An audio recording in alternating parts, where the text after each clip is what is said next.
Chapter 33, A Game of Cat and Mouse.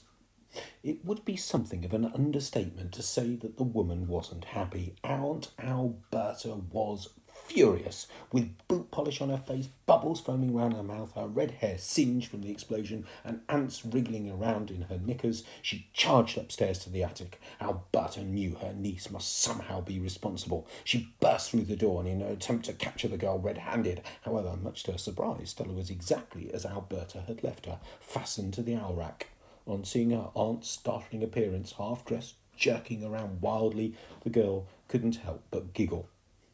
"Oh, this is funny, is it?" asked Alberta, not expecting an answer. "No, it's not," replied the girl.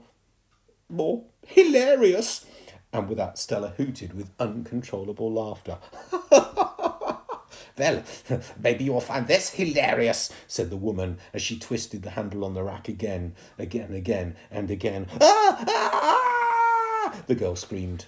"I don't see you laughing now." "No," said the girl through the pain, "but it is still funny." A fuming Alberta turned the handle again, and Stella's arms and legs were yanked apart. Sadly, the tricks hadn't worked. Alberta hadn't fled from Saxby Hall screaming. Instead, she was now on the warpath.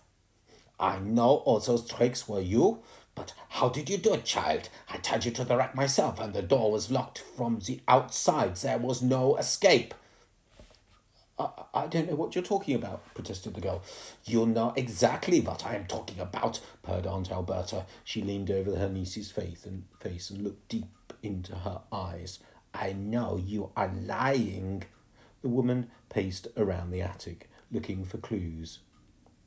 First, she peered out of the tiny window to see if there was anyone dangling from the snowy edge with their fingertips. Next, she tiptoed over to the huge oak cupboard and stood in the corner of the room. In the blink of an eye, she pulled open the door and was bitterly disappointed not to find anyone hiding inside. Alberta stole a glance back at her niece. Without thinking, Stella looked over to the fireplace. No, she'd given herself away again. This was where Soot was standing, observing this game of cat and mouse. "So," hissed the woman, "I was right. There is a clue in the chimney." "I don't know what you mean," uttered the girl. "You're a very bad liar, child." "No, I am not," protested Stella, before suddenly becoming mightily confused as to whether she was good to deny being a bad liar. That meant she was a good liar. "Yesterday you looked over to the fireplace in the kitchen," continued Alberta. "There is a clue to all this up there. I know it." The woman slunk over to the fireplace. Invisible to her, Soot stepped out of the way. As she got down on her hands and knees to look up the chimney, the ghost came up with a plan. Soot rushed over to the cupboard. He squeezed behind it and with all his strength started pushing it towards Aunt Alberta. As the wooden feet of the wardrobe squeaked over the floorboards, the woman looked up, but it was too late. Soot toppled the cupboard over her, and with a huge thump as it hit the floor, it trapped her inside. "Let me out! Let me out of here at once!" came an enraged voice from inside. "Top work, Soot!" exclaimed the girl. "Thank you, my lady." "Now, get me out of this thing."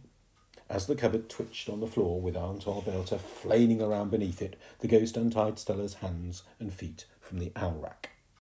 "Wagner! Wagner!" bellowed the woman as the pair fled down the stairs. Just as they reached the next stairwell, they ducked, and the giant owl skimmed over their heads on his way up to the attic.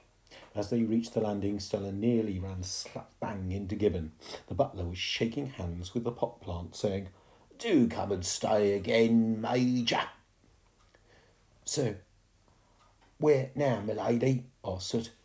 "The garage," replied the girl. "I have an idea."